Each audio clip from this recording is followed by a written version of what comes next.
Ya, shalom alaihim besem Hamasyiah. Alaihim salam. Kita akan melanjutkan materi kita yang kemarin tentang Roh Kudus. Ya. Hari ini ingin membagikan tentang yang menghujat dan mendukakan Roh Kudus. Ya. Jadi penghujatan Roh Kudus dengan mendukakan ini berbeda. Ya, berbeda sekali. Nah, kita lihat dulu Matius pasal yang ke-12. Kita ambil ayat yang ke-22 ya. Matius berapa? Matius pasal 12 ayat 22. Satu peringkup nih. Sampai ayat Ayat 37. 32 aja.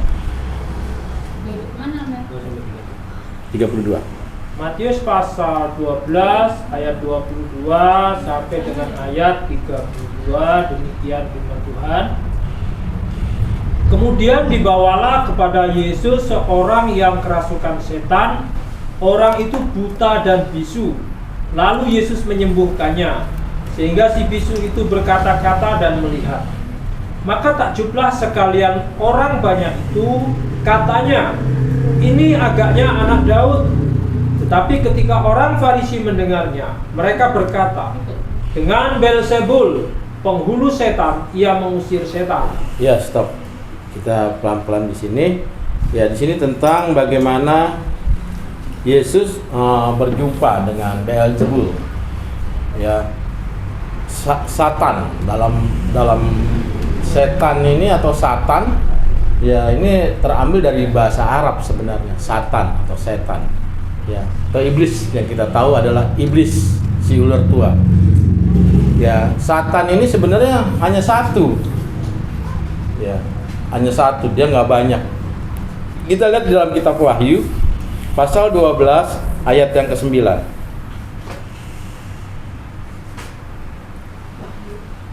Wahyu pasal 12 ayat 9.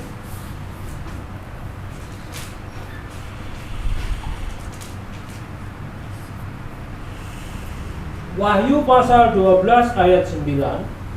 Dan naga besar itu si ular tua yang disebut iblis atau setan, yang menyesatkan seluruh dunia, dilemparkan ke bawah. Ia dilemparkan ke bumi bersama-sama dengan malaikat-malaikatnya. Ya, bersama dengan malaikat-malaikatnya. Si ular tua, ya, disebut dengan iblis dan Satan. Berarti si ular tua itu hanya satu. Kenapa dikatakan ular tua? Simboliknya ular tua. Karena dia hidup sebelum juga Adam diciptakan, dia sudah ada. Ya. Makanya dibilang si naga atau si ular tua. Ya, simboliknya hanya itu. Ya. Nah, kenapa dikatakan si ular tua? Ya, atau ini ular kita tahu ya binatang yang berlidah bercabang. Ya. Jadi karya-karya ular tua ya seperti simboliknya ya seperti manusia juga yang dibilang bercabang lidah. Cabang lidah itu artinya ya nggak bisa dipegang, dia menipu dan sebagainya, ya tentang karya-karyanya seperti itu. Dan mulut si ular itu mempunyai bisa, ya. Makanya dibilang Satan atau iblis, ya. Atau disebut dengan Beelzebul. Nah, Beel itu dalam bahasa Yunani, ya Beel itu adalah Tuhan, Zebul itu lalat, Tuhan yang kotor, yang hidupnya di tempat sampah. Jadi makanya pengikut daripada Satan atau iblis itu dinamakan di Alkitab namanya najis, kotor. Ya, kotor. Jadi kalau kita lihat di sini ya bagaimana karya tentang Roh Kudus berkarya pada saat itu di dalam terjadinya seperti ini. Ya, kita lanjutkan lagi ayat 24-nya. Tetapi ketika orang Farisi mendengarnya, mereka berkata, dengan Beelzebul, penghulu setan, ia mengusir setan. Tetapi Yesus mengetahui pikiran mereka lalu berkata kepada mereka, setiap kerajaan yang terpecah-pecah pasti binasa, dan setiap kota atau rumah tangga yang terpecah-pecah tidak dapat bertahan. Demikianlah juga kalau iblis mengusir iblis, ia pun terbagi-bagi dan melawan dirinya sendiri. Ya, stop. Nah, ini mengatakan tentang peperangan okultisme di sana. Tidak mungkin, artinya iblis mengusir iblis, nggak ada. Karena iblis satu, nggak mungkin itu iblis mengusir iblis, nggak ada. Iblisnya satu, nggak bisa dia ngusir dirinya sendiri. Gitu. Ya. Dan seperti pikiran mereka, ya pikiran orang Farisi itu, ya setiap kerjaan yang berpecah-pecah pasti binasa, dan setiap kota atau rumah tangga yang berpecah-pecah tidak dapat bertahan. Demikian juga kalau iblis mengusir iblis, gitu maksudnya ayat tersebut. Karena iblis satu, nggak mungkin iblis mengusir iblis, gitu. Ia pun terbagi-bagi dan melawan dirinya sendiri. Bagaimanakah kerjanya dapat bertahan, gitu. Jadi iblis itu satu, nggak mungkin dia mengusir dirinya sendiri, ya. Jadi dia jatuh dibuang oleh Allah, ya, membawa hampir ya separuh malaikat, ya separuh malaikat dibawa sama Lucifer. Ya, Lucifer ini bukan nama tapi gelar dia. Lucy itu adalah terang, Fer itu keindahan. Jadi Lucifer itu terang yang sangat indah. Ya, itu gelar. Makanya gereja Ortodok dulu, gereja Katolik pertama awal ada yang namanya Santo Lucifer. Karena Lucifer itu nama gelar, bukan nama oknumnya, gitu. Sampai sekarang malaikat itu tetap kalau ketemu terang, tapi karakternya sudah menjadi Beelzebul, jadi iblis. Tetap makanya malaikat terang, makanya dibilang di Alkitab merupai malaikat terang. Ya. Kenapa Lucifer bisa masuk di Taman Eden? Padahal kalau Alkitab katakan kalau Allah ada di sana, tidak ada yang berani mendekat. Kenapa dia bisa masuk? Karena dahulu Eden itu atau surga itu tempatnya Lucifer sebelum diturunkan ke bumi. Setelah itulah dijatuhkan, dilempar seperti kilat yang menyambar. Ya, sudah tahu kilat menyambar itu, dia kilat itu terang, gitu. Makanya sampai sekarang masih dia berbentuk malaikat terang. Ya, bentuk kilat itu berkelok seperti ular. Itu makanya disebutnya iblis itu si ular, ya si ular tua. Ya bentuknya berkelok. Jadi bukannya ular itu iblis, tidak. Itu hanya simbolik, ya simbolik dalam pekerjaan daripada Lucifer itu sendiri. Ya kemarin saya sempat khotbahkan tentang ini juga ya, bahwa ularnya ini makannya debu. Ya memang ada ular makannya debu, tapi di Alkitab si ular ini makannya debu. Ya, ya debu tanah. Siapa yang dibuat dari debu tanah? Manusia. Itu sebabnya manusia jadi bulan-bulanan simbolis. Ya. Bulan-bulanan si iblis sampai dia jatuh, sampai dia tetap. Dia berjalan memakai perutnya. Artinya apa? Aktivitas dia ada di bumi. Gitu. Ya, aktivitas dia ada di bumi. Lanjut ayat 25-nya. Tetapi Yesus mengetahui pikiran mereka lalu berkata kepada mereka, setiap kerajaan yang terpecah-pecah pasti binasa, dan setiap kota atau rumah tangga yang terpecah-pecah tidak dapat bertahan. Demikianlah juga kalau iblis mengusir iblis, ia pun terbagi-bagi dan melawan dirinya sendiri. Bagaimanakah kerajaannya dapat bertahan? Jadi jika aku mengusir setan dengan kuasa Beelzebul, Dengan kuasa siapakah pengikut-pengikutmu mengusirnya? Sebab itu merekalah yang akan menjadi hakimmu. Iya. Jadi kalau setan itu diusir dengan kuasa Beelzebul, ya sebab itu mereka akan menjadi hakimmu. Ya artinya nggak mungkin ya tentang hal itu. Ini kan tuduhan dari orang Farisi bahwa pada saat itu Yesus menggunakan roh okultisme, roh setan gitu. Dia bisa menyembuhkan tetapi memakai guna roh Beelzebul gitu. Ini tuduhan daripada orang Farisi ke Tuhan Yesus. Ya. Ayat 28-nya, tetapi jika aku mengusir setan dengan kuasa roh Allah, dengan kuasa roh Allah, apa kuasa roh Allah? Sesungguhnya kerajaan Allah sudah datang kepadamu. Ya, apa kuasa roh Allah? Roh Kudus. Roh Allah adalah kuasa Roh Kudus itu sendiri. Ya, itu sebabnya pada saat ada pembebasan yang terikat, ya lalu ditolak, itulah yang menghujat Roh Kudus. Penghujatan Roh Kudus di situ. Terus ayat 20 berikutnya, atau bagaimanakah orang dapat memasuki rumah seorang yang kuat dan merampas harta bendanya apabila tidak diikatnya dahulu orang kuat itu? Sesudah diikatnya barulah dapat ia merampok rumah itu. Ya, artinya rumah itu apa?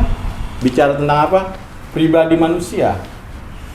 Makanya di dalam tubuh manusia diperumpamakan tentang rumah, terus tenda, terus kemah.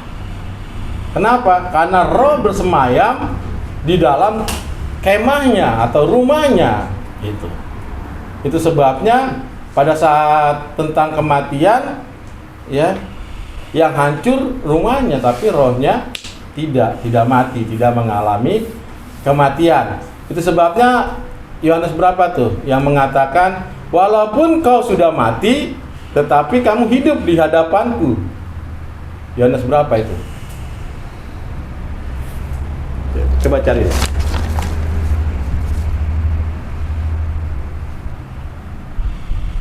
Yohanes berapa itu? Walaupun kamu sudah mati, tapi di dalam Yesus kamu hidup.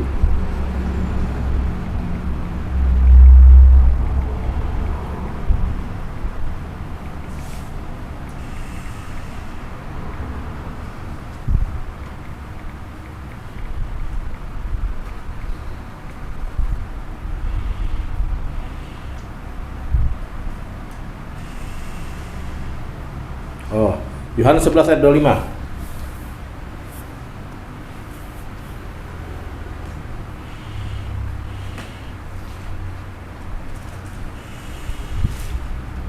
Coba baca.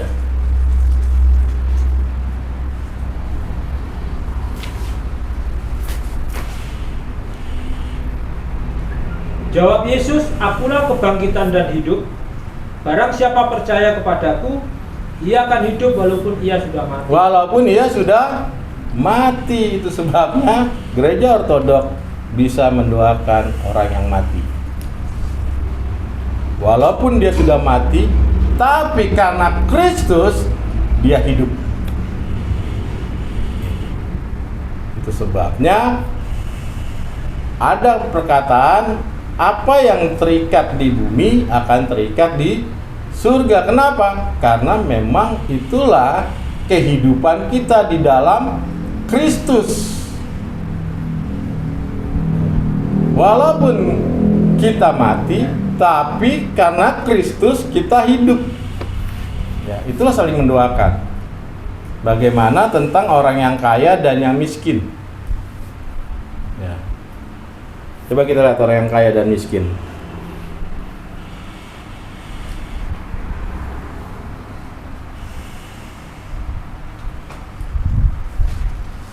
Matius berapa itu?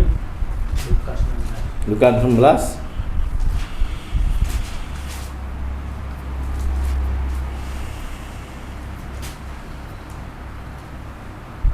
Orang kaya dan Lazarus.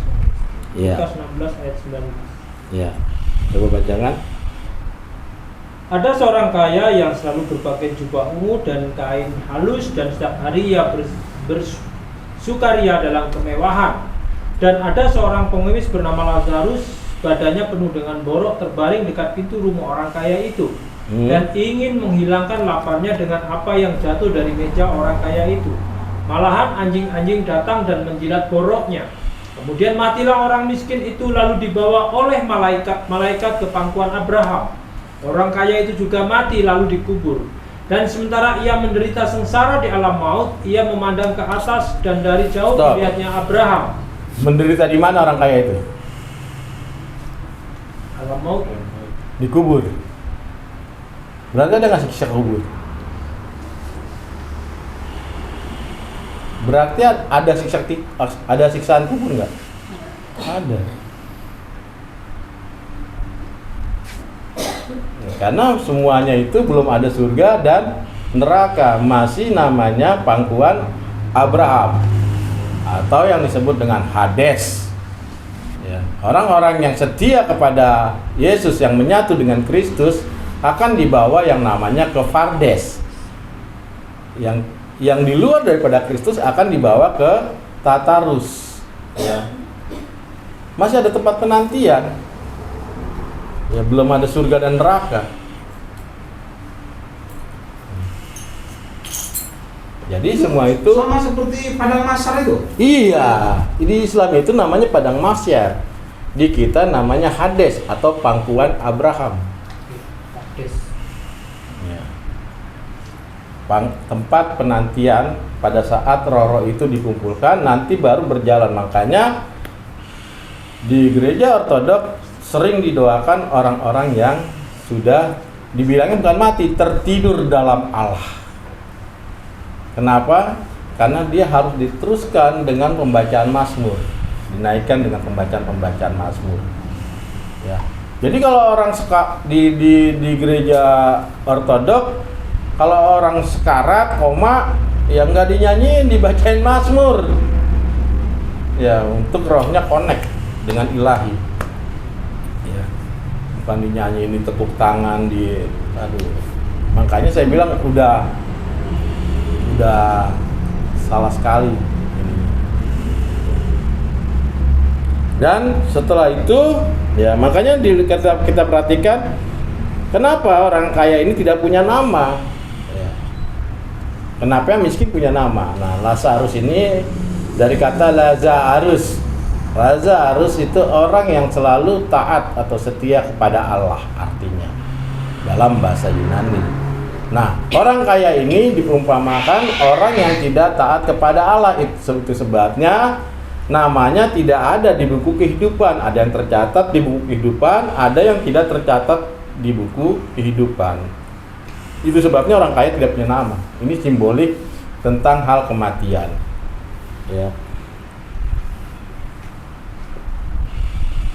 Jadi baru ada yang namanya pangkuan Abraham, ya.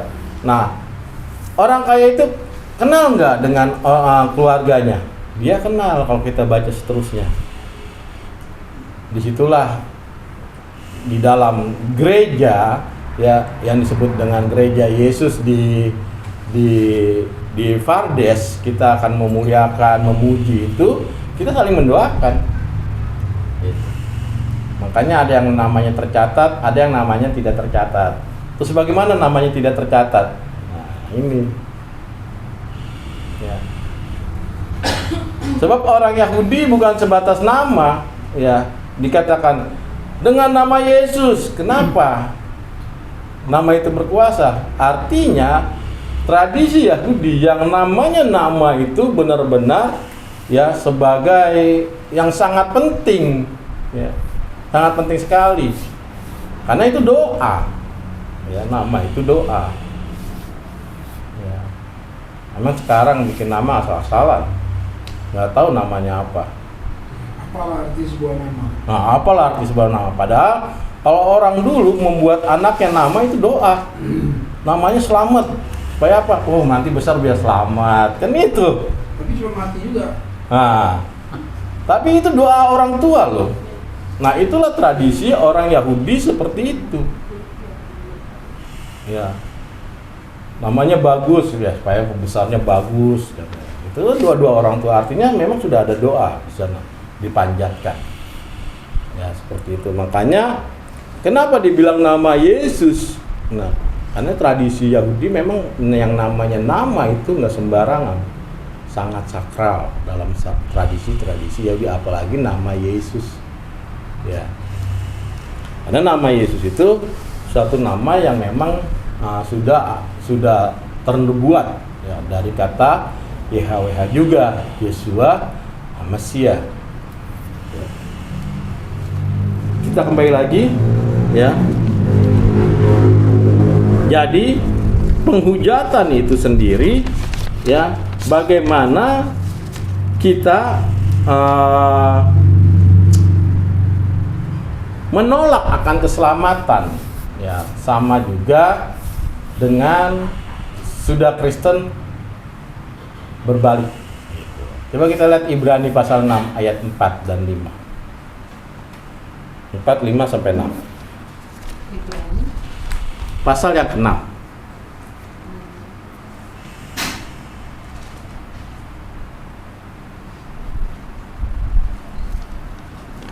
Ibrani pasal 6 ayat 4.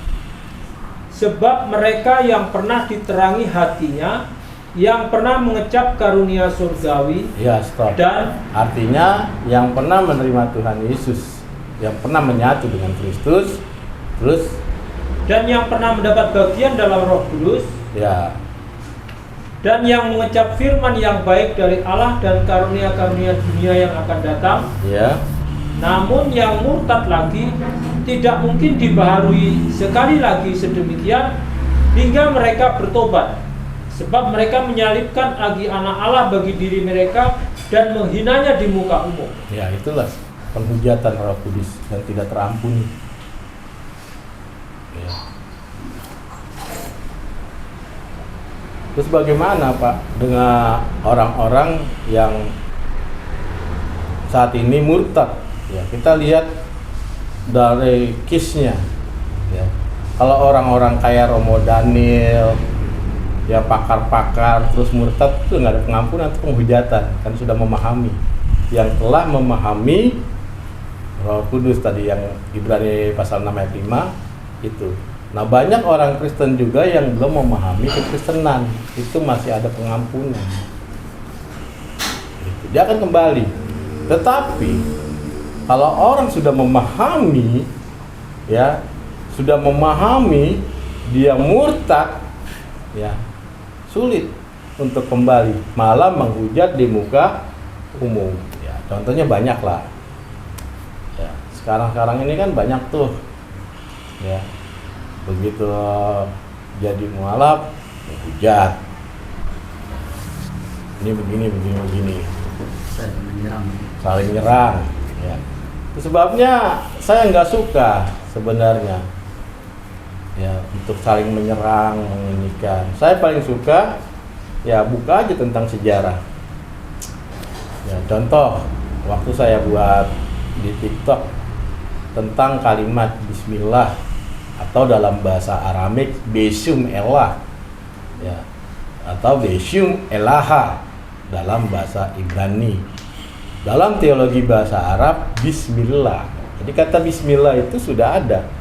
Ya, coba kita lihat Keluaran pasal 34 ayat 6. Bismillah itu artinya itu apa? Nah, nanti Ibu baca itu Keluaran 34 ayat 6.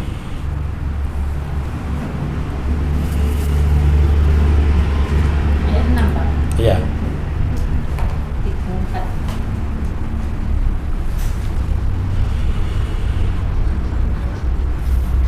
Berjalanlah Tuhan lewat dari depannya dan berseru, Tuhan, Tuhan, Allah penyayang dan pengasih, panjang sabar, berlimpah kasihnya dan setianya. Allah penyayang dan pengasih, Besum Elah. Dalam bahasa teologi Arab, Bismillahirrahmanirrahim. Allah penyayang dan pengasih, Allah pengasih dan penyayang. Jadi kalimat Bismillah sudah ada dituliskan dalam kitab Tanakh, ya, dalam kitab Torah, dalam bahasa Arab Taurat. dalam bahasa Ibrani Torah. Ya.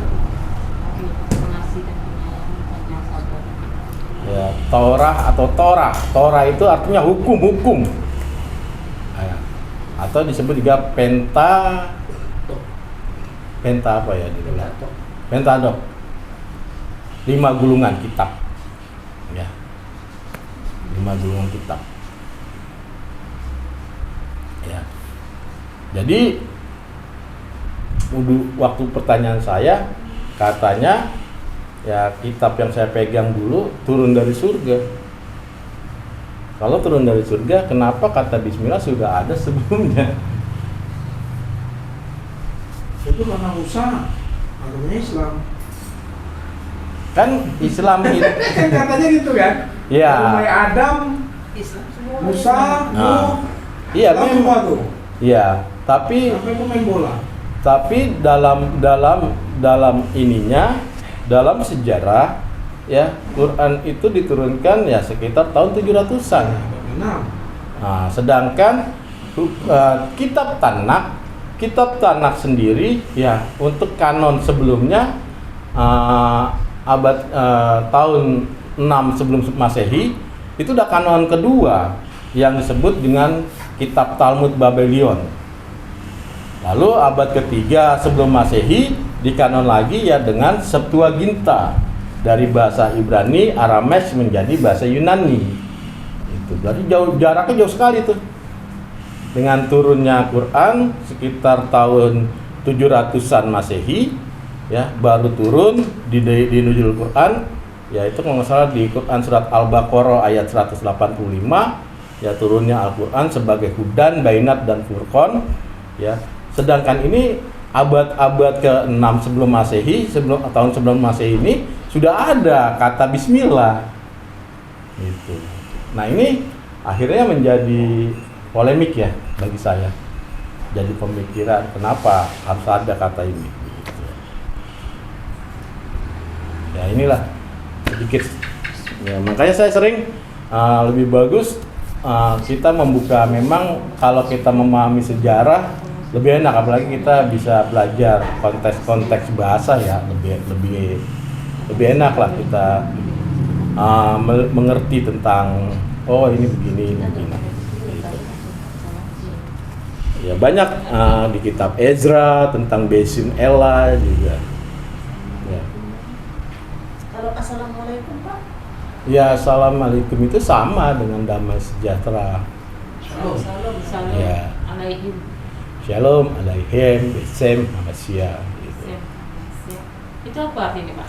Salam damai sejahtera di dalam nama Tuhanku Yesus Kristus. Ya. Karena bahasa Salom, jadi ada bahasa ya. Tradisi para murid waktu di sinagoge tempat ibadah kayak gini tempat ibadah itu menggunakan Shalom alaihim Besem Hamasya. Itu harus lengkap. Karena kalau kita bilang Shalom damai sejahtera, damai atas siapa kan kita nggak tahu. Damai atas siapa? Itu makanya jangan diputus. Nah, kalau sesama orang Kristen ketemu di jalan nih, hanya mengatakan El Shalom. El Shalom. Baru kita menjawab tetap Walaihim Shalom. Dan damai sejahtera atas dirimu. Ini artinya kita saling mendoakan sebenarnya. Manfaatnya itu. Jadi saling. Banyak kali Pak mengucapkan salam alaihim apa? Oh iya belajar. Salam alaihim Besem. Besem. Makanya saya sering buat seperti itu kan di pengumuman sering ini biasa Salam alaihim Besem supaya kita banyak belajar. Saya juga dulu kaku karena dulu waktu bahkan Shalom gitu aja damai sejahtera udah. Jadi udah kebiasaan seperti itu untuk membenarkan kembali ya butuh waktu memang karena lidah kaku kan. Tapi saya coba belajar terus tentang hal itu. Kita latihlah lidah kita. Tapi kalau kita bahasa Indonesia kan bisa juga. Bisa. Kayaknya kaku kali gitu mau bilang seperti. Iya makanya kalau mau gunakan bahasa ini saya bilang damai sejahtera bagi Tuhanku Yesus Kristus. Itu kan enak. Jangan dibilang damai sejahtera atas siapa, kita belum tahu. Kayak orang Islam kan harus lengkap. Assalamualaikum, menurut saya nggak sah. Assalamualaikum warahmatullahi wabarakatuh. Biasanya kok orang Medan Assalamualaikum. Assalamualaikum. Ada lagi kalau ngirim WA gitu, Assalamualaikum BRWB gitu aja Pak. Sama orang Kristen. Sekarang saya bingung orang Kristen singkat-singkat SHLM. Apa ini? Shalom. Iya sekarang tuh pendeta-pendeta lagi.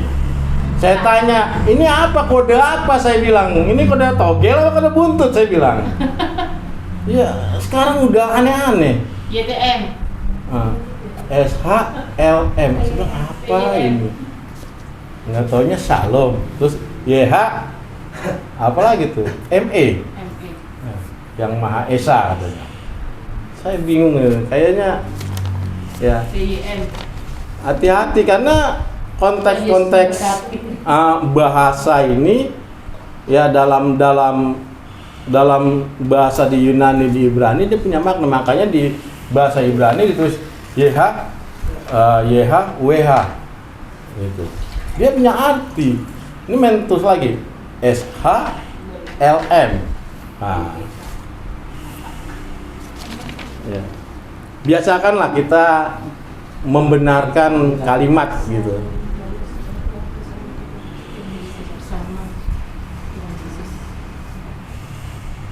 Ya, jadi orang yang menghujat Roh Kudus yang menolak akan karya keselamatan dan juga yang sudah menerima keselamatan dia buat penghujatan Roh Kudus. Ya, kita lihat dulu coba dalam Yohanes pasal 20 ayat 30.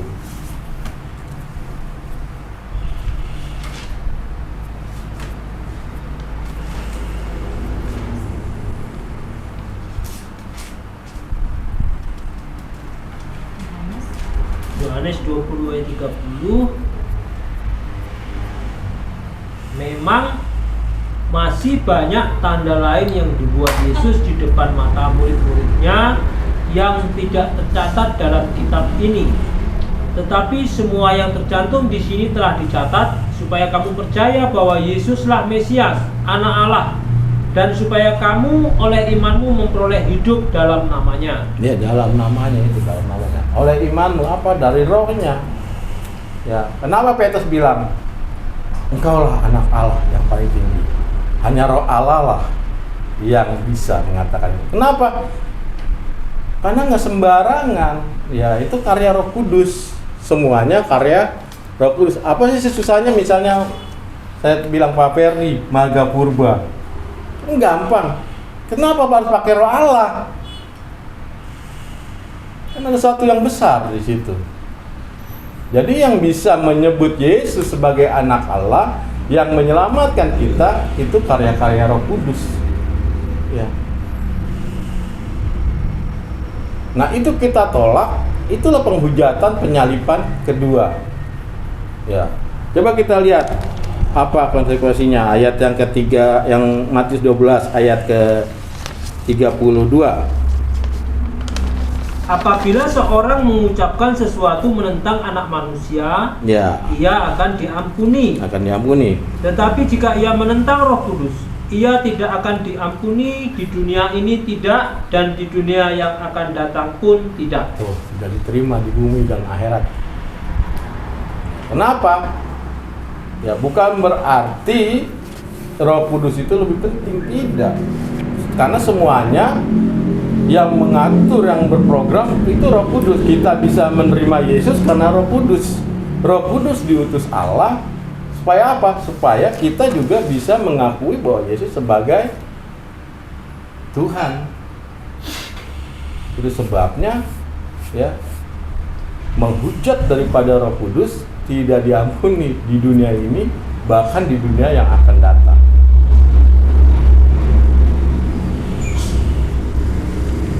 Tapi itu buat juga orang-orang yang tertentu memang. Ya. Itu sulitnya kekristenan. Nggak mudah dalam kekristenan.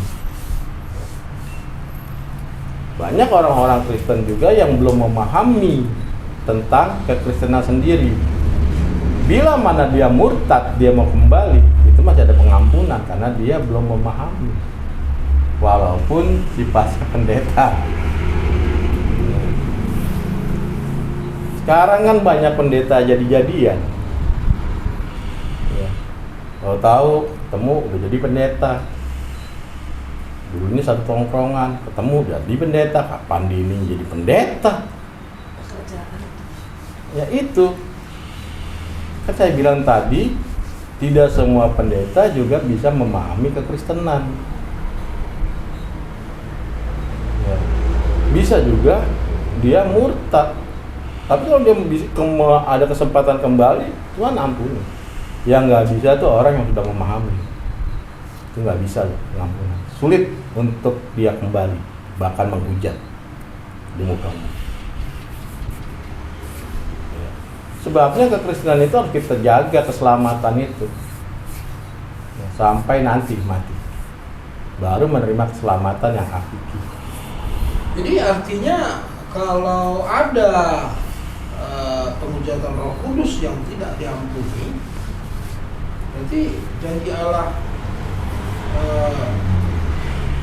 tentang apa? Tentang pengampunan itu bagaimana?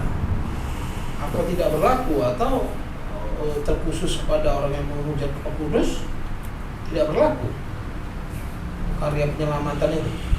Ya artinya dia sudah memahami. Iya. Maka saya bilang kalau dia sudah memahami, dia menghujat atau keluar, ya memang nggak berlaku. Kalau seseorang yang sudah memahami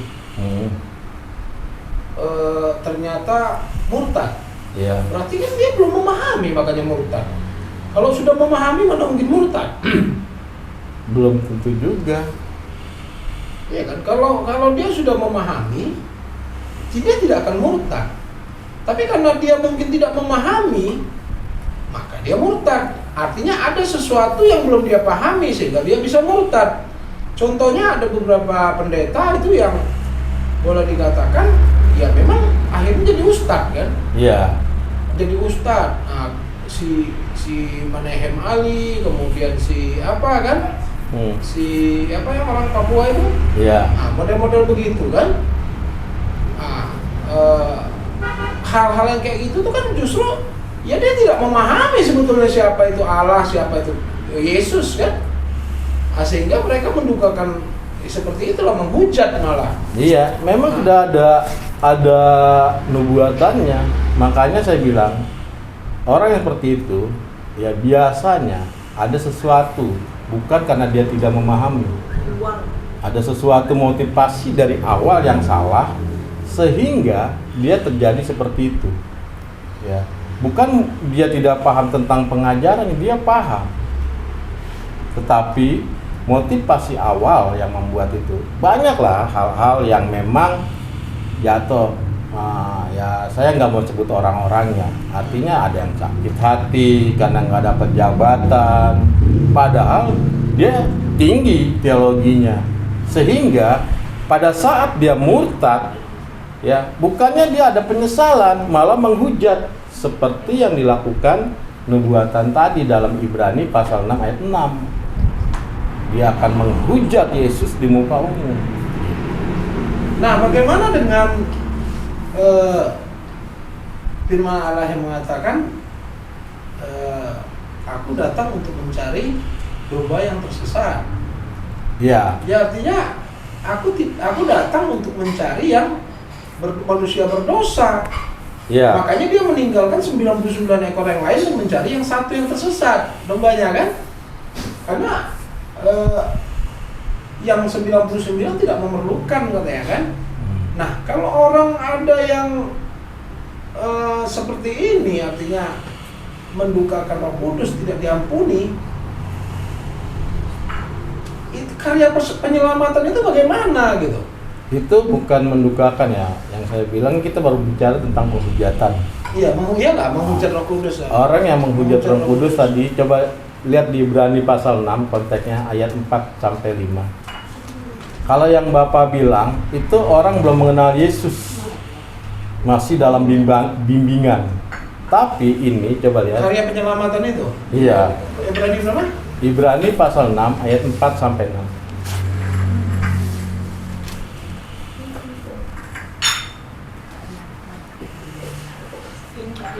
Saya baca pelan-pelan ya. Iya.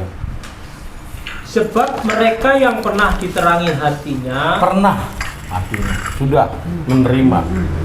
pernah mengecap karunia surgawi. Bukan domba terhilang nih, bukan orang tidak memahami. Ini sudah pernah terima Tuhan Ya. Yesus itu karunia surgawi ya. Ya, terus Dan yang pernah mendapat bagian dalam Roh Kudus, nah bagian nih pengajaran dan sudah kepenuhan Roh Kudus. Ya. orang yang pernah mendapat bagian Roh Kudus itu orang yang bisa mengatakan Yesus adalah Tuhan. Nah, itu. Orang yang tidak bisa mengatakan Yesus adalah Tuhan itu orang yang di luar sana, Pak. Orang yang menentang Roh Kudus. Tentang. Menolak dia. Ya. Menolak. Nah, inilah yang menolak. Makanya Nah. sama dengan ini juga menolak karya Kalau- keselamatan. Ya, kalau tentang ayat ini mereka bukan menolak lagi. Ini dalam hal penghujatan karena mereka sudah pernah diterangi Dia menolak. hatinya dan pernah mengecap karunia surgawi, pernah mendapat bagian dalam Roh Kudus, mengecap firman yang baik dari Allah dan karunia-karunia dunia yang akan datang. Ya, itu. Tetapi ini ya ayat 6, namun yang murtad lagi dia meninggalkan Meninggalkan karya keselamatan Kristus. itu. Tidak mengakui lagi bahwa Yesus itu adalah Tuhan. Murtad dia. Meninggalkan lah. Keselamatan itu, Roh Kudus itu ditinggalkan. Ini bukan orang yang bodoh, bukan orang yang tidak mengerti firman. Bukan tidak mengerti, maka ayat 5-nya coba perhatikan ayat 5 itu orang paham itu. Paham nih Pak, pernah mengecap karunia surgawi, pernah diterangi dengan Roh Kudus. Orang yang betul-betul hidup di dalam kasih karunia ini. Tetapi memberontak dia, murtad. Ya artinya dia menolak keberadaan Yesus sebagai Tuhan, ya. Tidak percaya lagi. Iya kan ada itu pendeta yang kemarin dibaptis lagi kan, Ustadz yang di siapa namanya? Ya, kita nggak nyebut nama lah. Iya kan? Nah Iya. ini ya murtad lagi, tidak mungkin dibaharui sekali lagi sedemikian hingga mereka bertobat. Kalau memang sungguh-sungguh bertobat masih bisa ini di ayat ini. Iya, makanya kan saya bilang ada case-nya. Gitu. Sebab mereka menyalibkan lagi anak Allah bagi diri mereka dan menghinanya di muka umum. Gitu. Jadi harus sungguh-sungguh bertobat. Kalau nggak sungguh-sungguh bertobat ya dibuang sama Tuhan. Karena biasanya ya menurut sudut pandang manusia ya, orang kalau sudah memahami lalu murtad malah ngejelekin. Iya lah seperti itu. Iya, bukan ada penyesalan. Kalau orang dia belum memahami, otomatis karya Yesus masih ada. Dia ada rasa penyesalan, ada ini mau kembali. Gitu.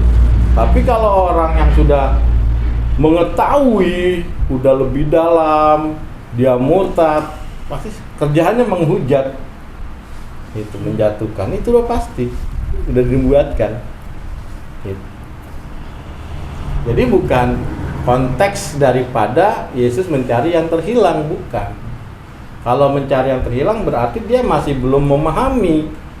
Ya ini konteksnya sudah memahami, sudah ya pokoknya luar biasa lah karya-karyanya kalau kita lihat di situ. Gitu. Ini penghujatan, belum karena tadi saya bilang beda penghujatan, beda menjugakan Roh Kudus. Yang kita bicarakan tentang penghujatan itu.